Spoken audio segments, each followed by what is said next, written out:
Ready to get the inside scoop on equity funding?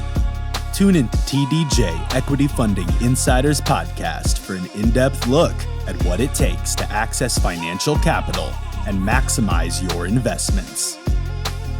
Hear from experienced professionals, including bankers, underwriters, loan officers, and industry experts as they share their unfiltered stories and valuable lessons on securing funds.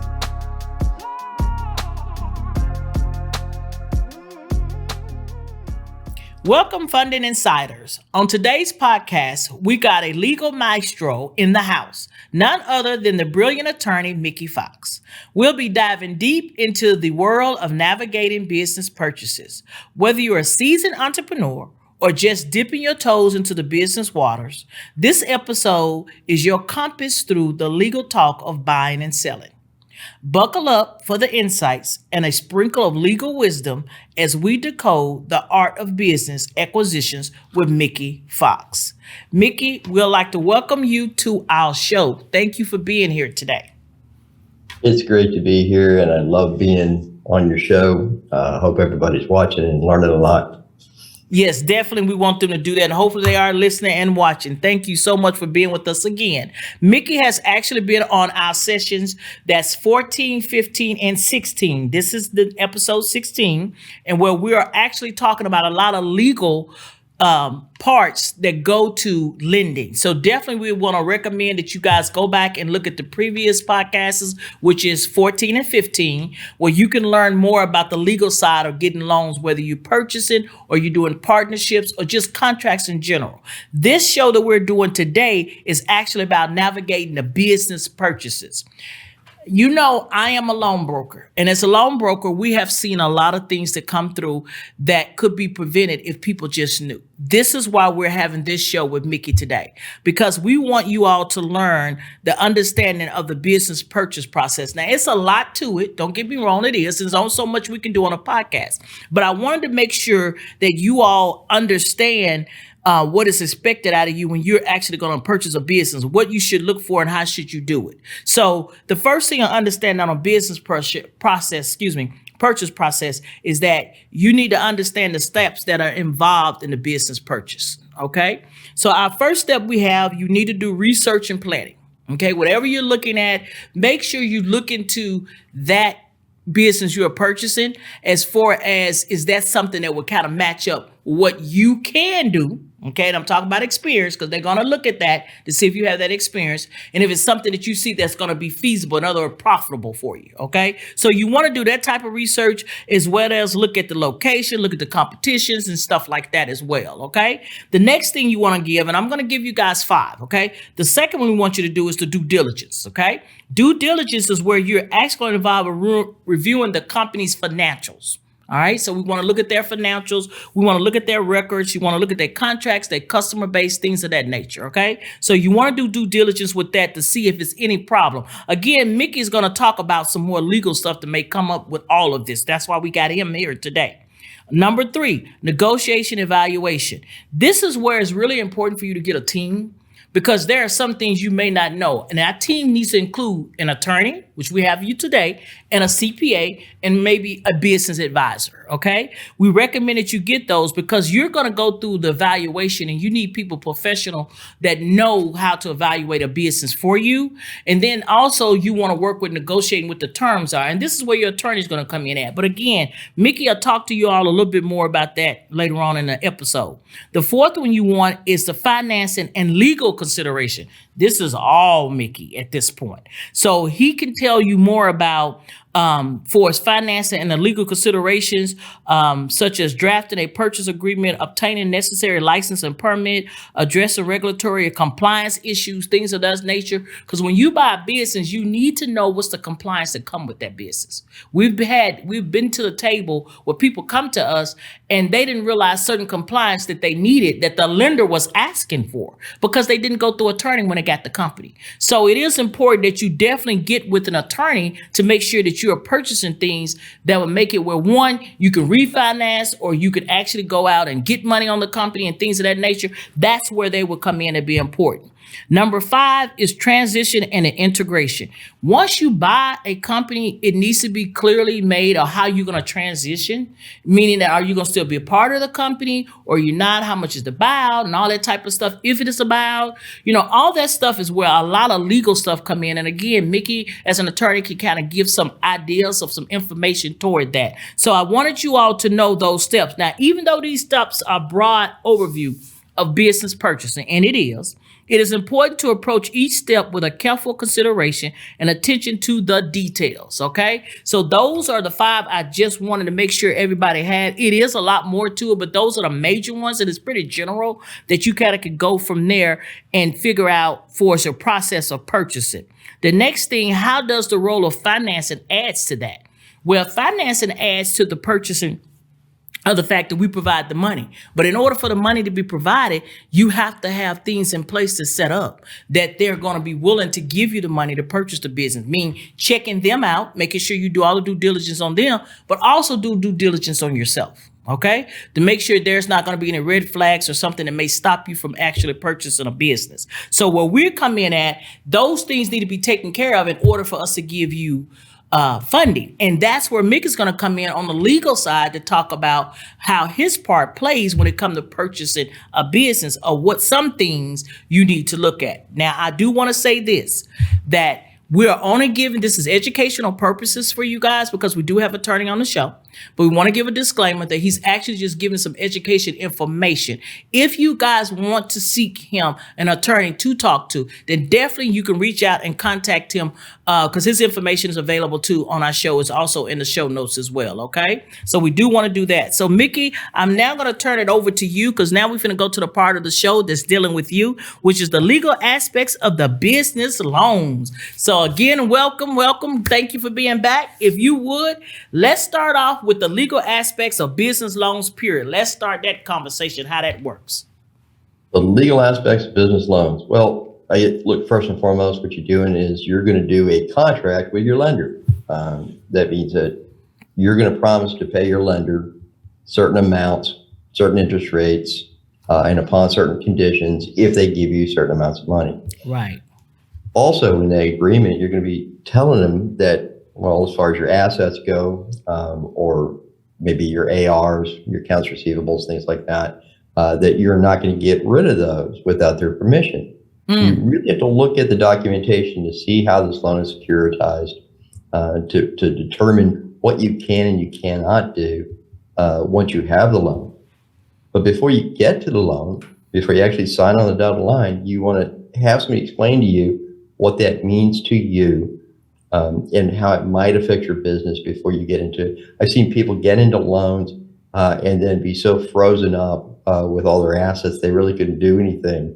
And it kept them from being nimble enough to do business as they needed to do it. Mm-hmm. So that's the easy part there.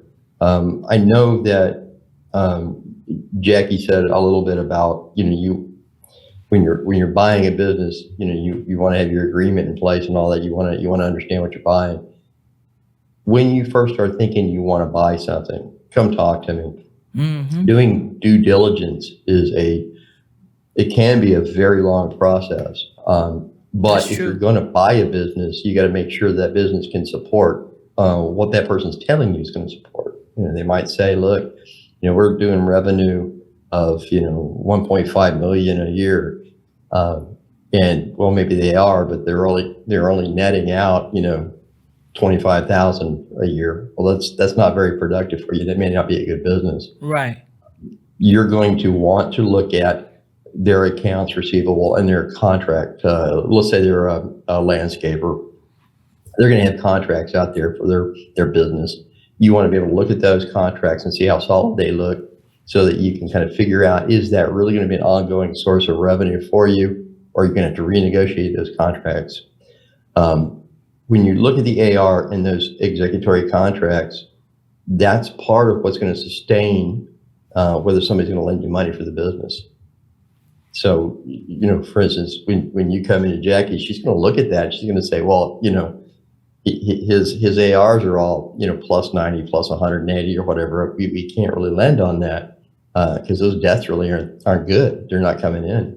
And let's say this at this point, if you don't mind, let's mention what you're saying, the AR, these are account receivables. And account receivables is the money you should be getting. And like you just said, if it's 90 days out, that means the bank has to wait for 90 days. So that may not be something. So I want to explain that to people what that was. Okay.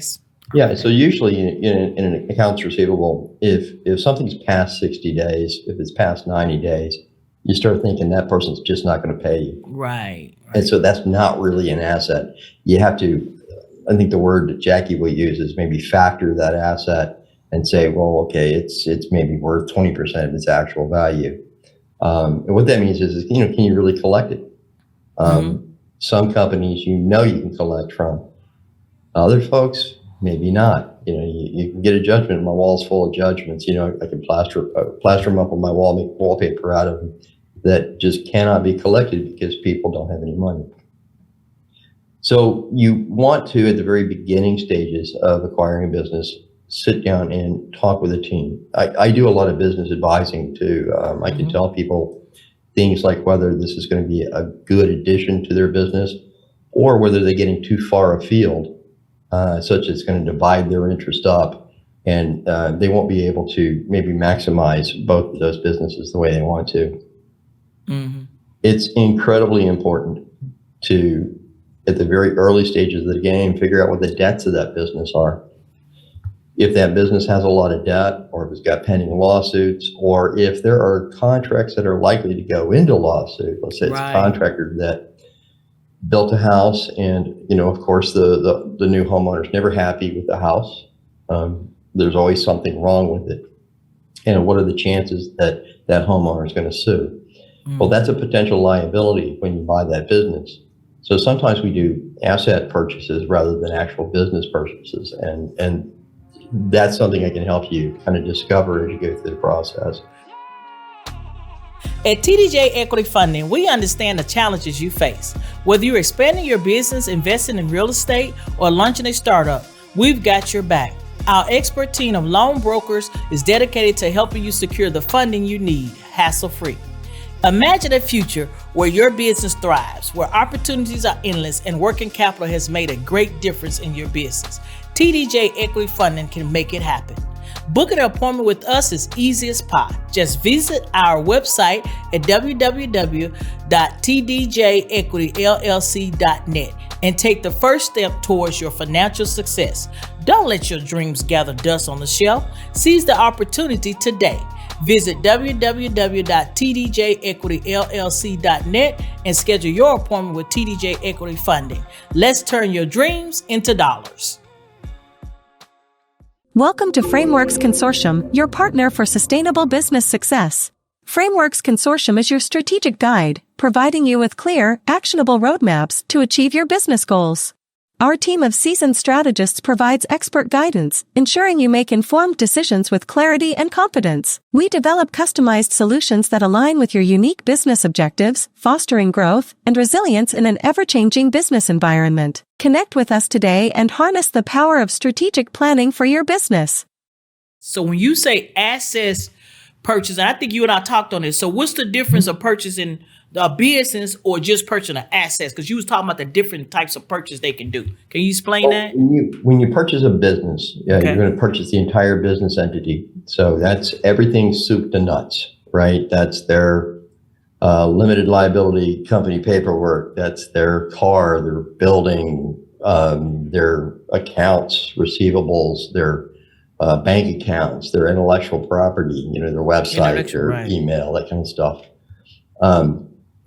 But you're also, when you buy that entity, you're also buying into the exposure to liability.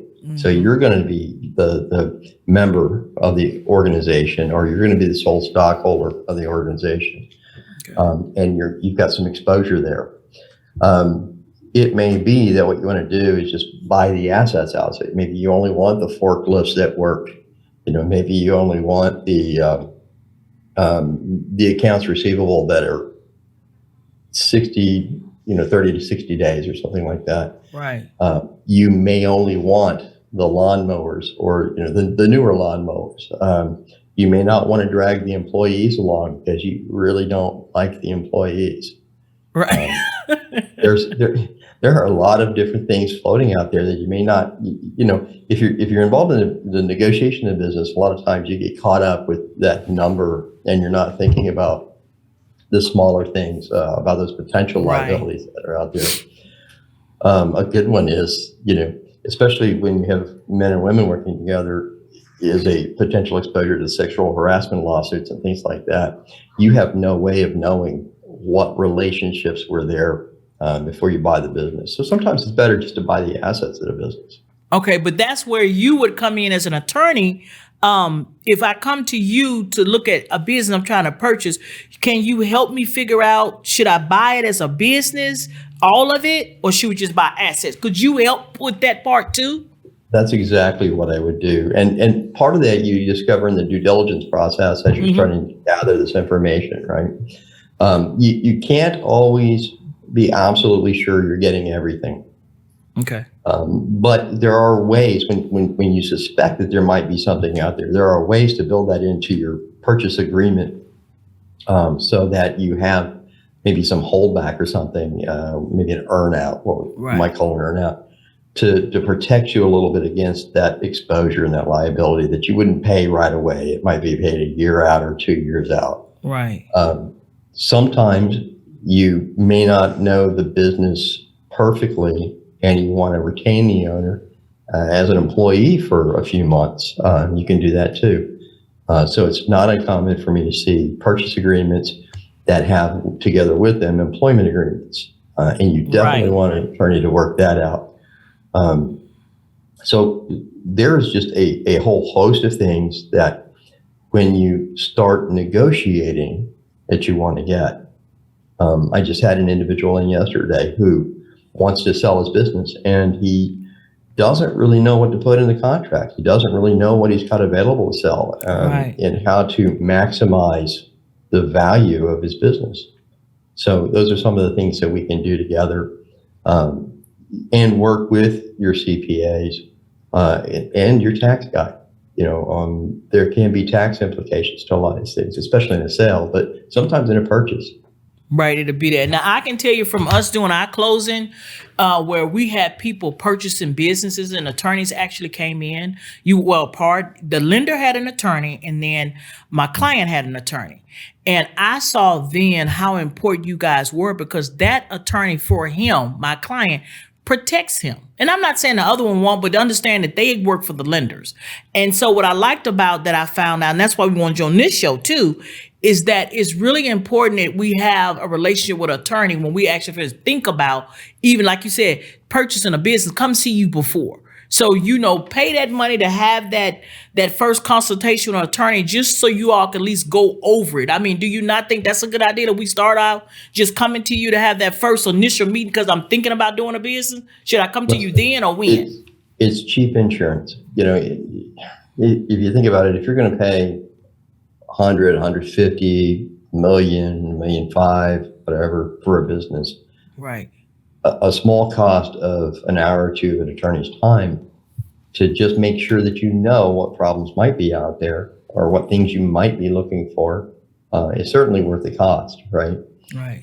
As a matter of fact, there are things you can insure against in a business transaction. You can actually get an insurance policy to cover some things. But a lot of times I think people think that, well, I need an attorney just for the document. But once you get to that point of writing the document, a lot of times the negotiation is pretty much complete. It's hard to go back on a sort of an agreement where you say, I will pay this amount for this. And what you have in your minds on the buyer side and the seller side is probably two different things.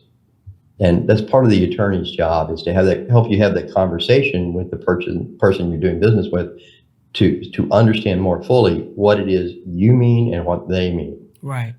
Because we don't want surprises at the settlement table. I've seen that happen before where, you get to the settlement table and say, wait, that was supposed to be there. Isn't that part of it? No, well, that's not what's in the contract. Right. So it's really hard then at that point to go back and say, well, I'm not paying that for this this company because this is not what I thought I was buying. But people think, okay, well, I'll have somebody at the settlement itself. We can help with that too. I will tell you that in the last few days of transactions, there are documents going back and forth, and a lot of changes get made, and different versions of different documents get lost. And I've seen situations where we're down at the actual closing, where the document you have and the document they have got some very sometimes significant differences. And it's good to have the attorneys there so you can work it out right there. Mm-hmm. So that's just a few of the things that you can say. Post closing, it's always good to at least have an attorney help you get all the documentation right. So if you buy an LLC, for instance, you need to update your LLC agreements. You need to update your resolutions. You need to ratify certain things like the contract, the sale itself. You need to update the Secretary of State. There's just a ton of things you may need to do. If you have business licenses, this is the compliance side that I think Jackie was talking about. You'll need to update those licenses. As a matter of fact, before you even get to that point, you want to make sure those licenses can transfer. Oh, yeah, that's true. Especially like if you're buying a bar or something like that, you want to make sure that you're going to have that alcohol license because if you don't have the alcohol license, then all you have is a soda shop. Right. So it sounds like to me that you can give us a due diligence list to start with if we starting with our business. If we're looking at purchasing a certain business, which I think is smart. And I think it's the time of us doing business where we did it off our hips and just, based on what somebody tell us and all that stuff, those days are gone.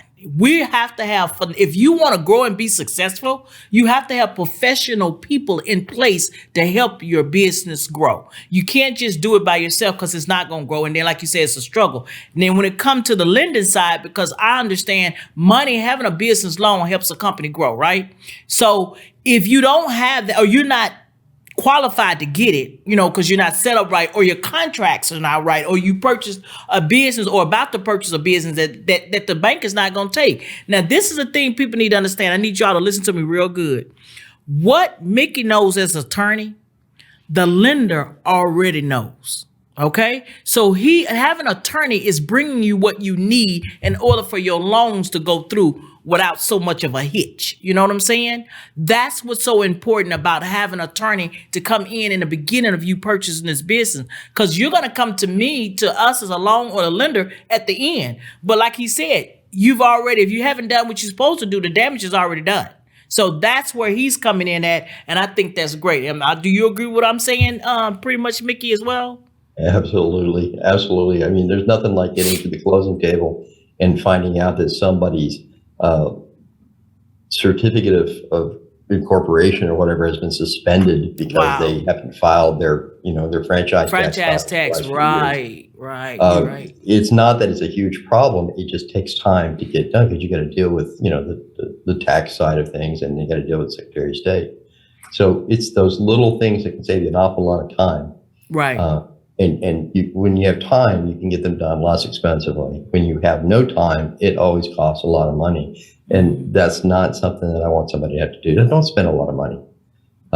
Take it easy, take it slow, get all your ducks in a row, and draw upon the wisdom and experience of people like Jackie or me or a really good accountant to help you kind of plan the steps that you need to take to get where you need to be before you get to that closing or before you actually get to the underwriting stage. Right. And so I agree with that. So we need to do that. So basically, and I want to say this part that you had mentioned about it's taking so long. On the lending side, when it comes to purchasing a business, they're going to require financials. And if you're to giving them this quarter financials, and then you have a lot of stuff that's not where it's supposed to be, and it's taking weeks and weeks and months longer, your financials you gave the first quarter, now you're going to have to give some new financials.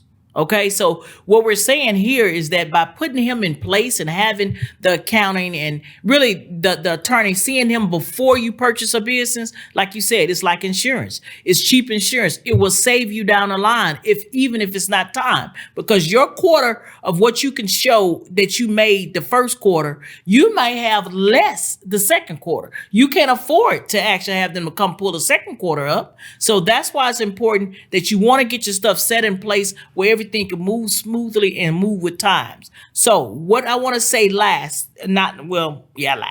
would be more, if you would, Mickey, when it comes to choosing the type of attorney to actually do this, can you give us some ideas of what we need to look for when we are buying a business? What do we look for in an attorney?